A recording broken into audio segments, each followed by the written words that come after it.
Mary Immaculate High School was not just one of the worst schools in Cardiff, but among the bottom schools in the whole of Wales. They've turned that around in 6 years, achieving high scores and grades from their latest Estin report. Inside, teachers, governors and pupils heard the good news. As a school, we have also been on a journey with its own ups and downs.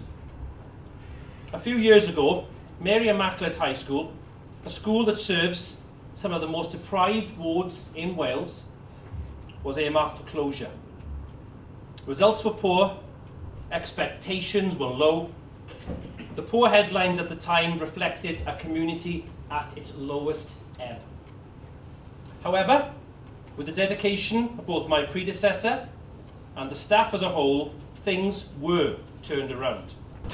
The inspection report from both Estin and the Archdiocese highlight the hard work and commitment that all members of the school community display on a daily basis. The school has had a difficult history, and today we are exceptionally proud to say that we are pupils of Mary Immaculate. The report also recognises the clear mission and vision that the school has and the high expectations that we, as pupils, have towards our learning. We are especially proud that our strong sense of community has been raised.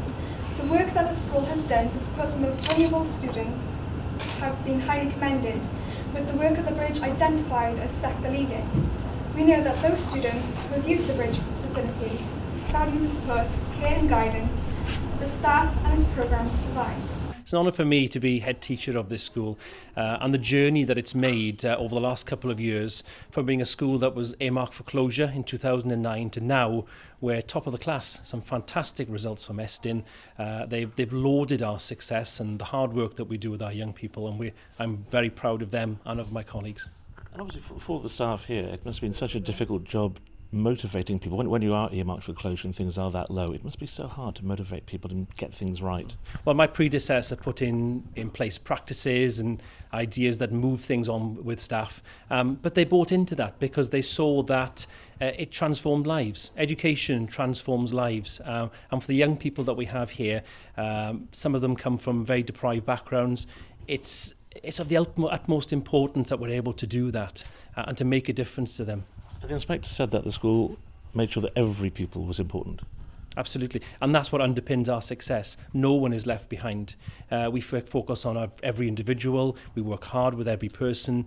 They all mean something, and we spend a lot of time, a lot of effort dedicating ourselves to them and removing those barriers to learning so that they're able to achieve at such a high level. And the report highlighted a bridge scheme looking at helping certain students. Can you explain what that is? Yes, they noted the bridge unit that we have here, working with the vulnerable youngsters as what they call sector leading. In other words, the practice that is there is something that other schools should note and take notice of and actually see if they can replicate within their own communities. And it comes back to that point I mentioned a moment ago. It's removing barriers to learning, supporting youngsters, helping youngsters, but fundamentally finding those way through that they're able to achieve and do their best. Obviously, what next for the school now? Because you've got those high standards now. I guess it's the team, the staff, the pupils keeping those standards going. There's always more to do. There's always more for us to do. There's always areas that we can continue to be excellent in or to work towards. That's the challenge. And having something to aspire to for any community is very important. So the school has turned it around and become a major success story. But is that something that other schools in Cardiff could learn from? I spoke to Cardiff Council's Cabinet Member for Education. Well, I mean, we're doing quite an extensive school building programme in Cardiff. Plans are coming online for Eastern High. We're planning another new secondary school building in the west of the city. I mean, a building isn't a school. The school is the pupils and the teachers. But there's no getting around the fact that if a school is dilapidated or not suitable for the purposes, it will actually affect the education of the children, both for the hopes of the children who are going through the system, but also for the future of Cardiff as a capital city of Wales. We have to have well-educated, adaptable future members of the population to keep us growing. I mean, the city's grown immensely over the last few years, but for economic prosperity, we have to have people who've got the educational qualifications who can actually take us further.